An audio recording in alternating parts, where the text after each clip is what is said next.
The Roman connection. How Sunday worship replaced the true Sabbath.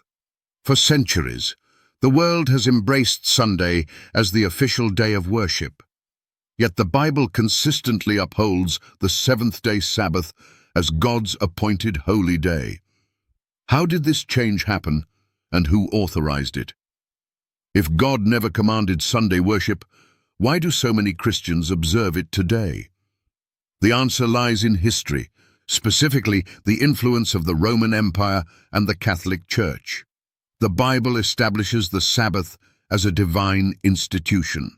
Genesis chapter 2:2-3 declares that God rested, blessed, and sanctified the seventh day. The fourth commandment reiterates this, commanding all to remember the Sabbath day to keep it holy. Exodus 20:8-11. If the Sabbath was created at the foundation of the world and written in stone by God himself, what power could change it? Jesus never changed the Sabbath. Luke 4:16 records, "And he came to Nazareth, where he had been brought up. And as his custom was, he went into the synagogue on the Sabbath day and stood up for to read." Even after his resurrection, his disciples continued to observe the Sabbath. Acts 17:2. If the Sabbath had been abolished or changed, the New Testament would contain clear evidence, but it does not.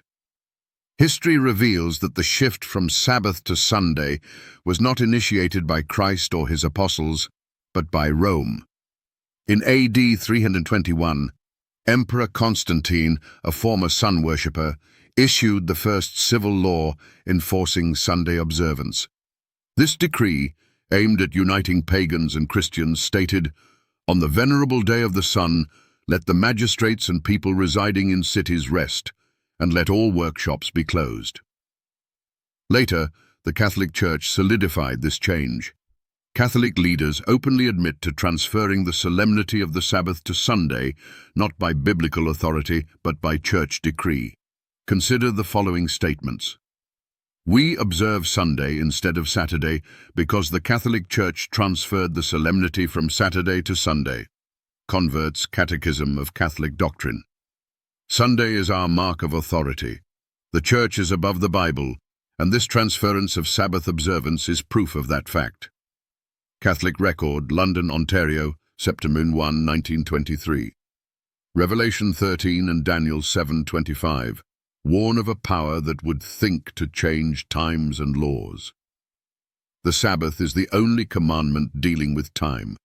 Who gave Rome the authority to alter God's law? The Bible teaches that only God has the power to sanctify and establish holy days. Leviticus 23:3. No man, church, or earthly authority can override his commandments. Revelation 14:12 describes God's faithful as those that keep the commandments of God and the faith of Jesus.